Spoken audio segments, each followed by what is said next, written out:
पंचकर्मा आखिर किया क्यों जाता है? पंचकर्मा क्या होता है, इसके लिए आपको वीडियो यूट्यूब पे, फेसबुक पे वगैरह वगैरह सोशल मीडिया पे सैकड़ों बुक्स मिल जाएंगी, सब कुछ मिल जाएगा, बताने वाले लोग मिल जाएंगे, चिकित्सक मिल जाएंगे जो आपको बताएंगे पंचकर्मा किया जाता है, कैसे किया जाता है, क्या होता है। परंतु आखिर पंचकर्मा किया क्यों जा रहा है, उसका कारण समझिए। शरीर में जब टॉक्सिन्स बढ़ जाते हैं, हमारे शरीर के अंदर जो विषाक्तता बढ़ जाती है, खाने के जो बाई प्रोडक्ट्स होते हैं जो हमारे भोजन के द्वारा लिए गए, वो जब बढ़ जाते हैं तो बॉडी की मेटाबॉलिक पावर कम हो जाती है। आपका जो पूरा मुंह से लेकर के गुदामार तक जो इंटेस्टाइन का जो पूरा सिस्टम है डाइजेशन का, वो दूषित हो जाता है। उसकी वजह से आपके द्वारा किया गया जो भोजन होता है ठीक से एब्जॉर्ब नहीं हो पाता और आपका मेटाबॉलिक डिसऑर्डर हो जाता है, साथ ही उसके से इम्यूनिटी कम हो जाती है। पंचकर्मा का मेन काम है आपकी बॉडी से उन विषाक्त तत्वों को बाहर निकालना, आपके पूरे डाइजेस्टिव सिस्टम को क्लीन करना, ताकि आपको जो दवा दी जा रही है उसका असर पूरा तरीके से हो सके। अर्थात जैसे कि यदि आप 100 ग्राम मैं आपको समझाने के लिए बात कर रहा हूँ ये, जैसे कि मान लीजिए आपने 100 ग्राम प्रोटीन लिया खाने के लिए, बॉडी वैसे भी उसका 50% आपको बाहर बॉडी फीकल से बाहर निकाल देता है, 50% एब्जॉर्व करता है। परंतु यदि आपका डाइजेस्टिव सिस्टम ठीक नहीं है, आपकी बॉडी में पहले से टॉक्सिन मौजूद है, तो आपका उसका जो डाइजेशन होगा जो पहले 50% था वो आपका 40-30% रह जाएगा, और जो इसका अब्जॉर्प्शन 50% था वो भी 40-30% रह जाएगा। तो पहले 100 ग्राम आपने प्रोटीन लिया था, 50% निकल गया बॉडी से फीकल के द्वारा, तो आपको 50 ग्राम मिला। 50 ग्राम में से 80 ग्राम से 90 ग्राम अब्जॉर्व कर, 40 से 50 ग्राम अब्जॉर्व कर लेंगे, 10-12 ग्राम तक बाहर निकल जाएगा। तो आपने 100 ग्राम जब प्रोटीन लिया तो आपको 40 ग्राम प्रोटीन आपकी बॉडी ने अब्जॉर्व कर लिया। परंतु यदि आपकी बॉडी टॉक्सीफाइड है, आपकी बॉडी के अंदर विषाक्त तत्व हैं, आपकी बॉडी में डाइजेस्टिव सिस्टम का मुंह से लेकर के गुदामार तक पूरा सिस्टम क्लीन नहीं है, तब आपको उस कंडीशन में अगर आपने 100 ग्राम प्रोटीन लिया तो 60% बाहर निकल जाएगा बॉडी के द्वारा, 40% आपकी बॉडी में बचेगा, 40% में से केवल 50% डाइजेस्ट होगा, 50% बाहर निकल जाएगा, मतलब केवल 20 ग्राम आपको मिलेगा और 20 ग्राम का बाहर निकल जाएगा, वो भी मल के द्वारा एब्जॉर्प्शन के दौरान। तो 100 ग्राम जो आपने लिया था भोजन, तो आपको केवल 20 ग्राम मिला। तो आपको ध्यान रखना है कि जब बॉडी डिटॉक्सीफाई होगी तो आपकी ये क्षमता कम से कम नॉर्मल है 50% तक पहुँच ही जाएगी। और यदि अच्छे से पंचकर्मा किया जा रहा है आपका बेहतर चिकित्सक के द्वारा, तो आपका लेवल बढ़ भी सकता है। मतलब आप 100 ग्राम जब कोई दवा प्रोटीन लेते हैं तो आपको उसका 30-20% बाहर निकलेगा और 70 से 60% तक आपको अब्जॉर्व होगा, बॉडी को मिलेगा, और उसमें से 50 से 60% तक अब्जॉर्व हो जाएगा, तो आपको 40 से 50 ग्राम तक आपको उसकी पूर्ति होगी शरीर में।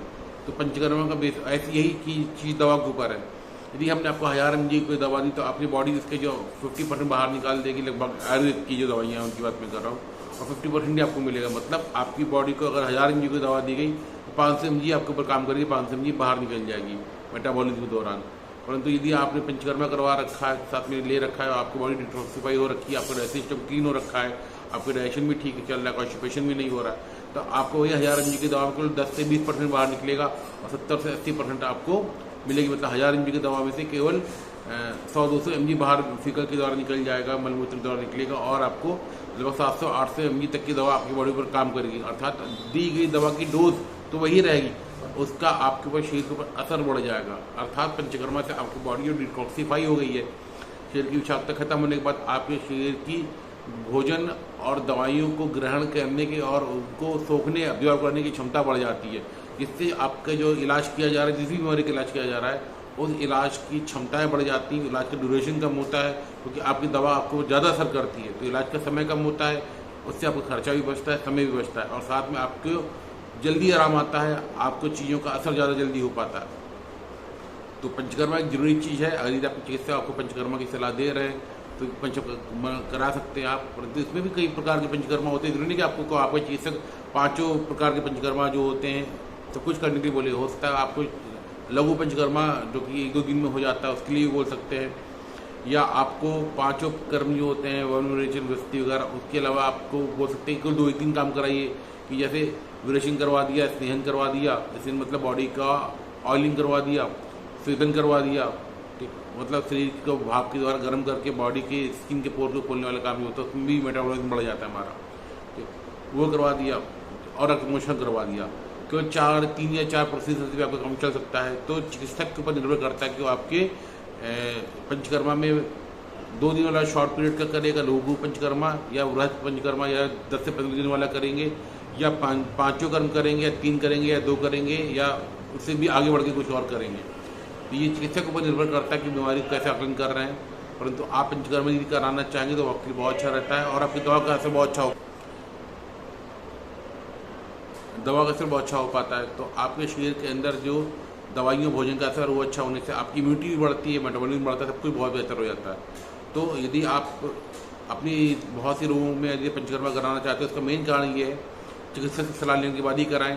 स्पा सेंटर में जाना ठीक है, पर स्पा सेंटर पर आपकी बॉडी को साफ सुथरा कर रहे हैं, स्पा सेंटर जाइए, परंतु बेहतर होगा कि यदि आप चिकित्सक की सलाह के द्वारा आप पंचकर्मा कराएंगे चिकित्सक से, तो आपके शरीर को उसका फ़ायदा मिलेगा।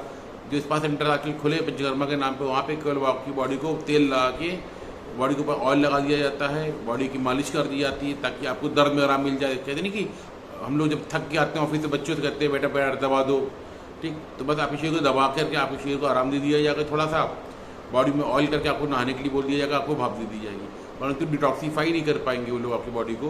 तो आपको हाँ तुरंत आराम के लिए या बॉडी को रिलैक्स करने के लिए, मन को आराम देने के लिए और अच्छा माहौल पाने के लिए यदि आप स्पा सेंटर जाते हैं तो बहुत अच्छी बात है, जा सकते हैं, जाना चाहिए सबको। परंतु यदि आप इलाज की दृष्टि से देखें, यदि आप चिकित्सा दृष्टि से देखें तो पंचकर्मा ही कराना उचित है। पंचकर्मा कराइए और चिकित्सक की सलाह के बाद ही कराइए और उनकी बात को मान के कराइए। बहुत बहुत नमस्कार।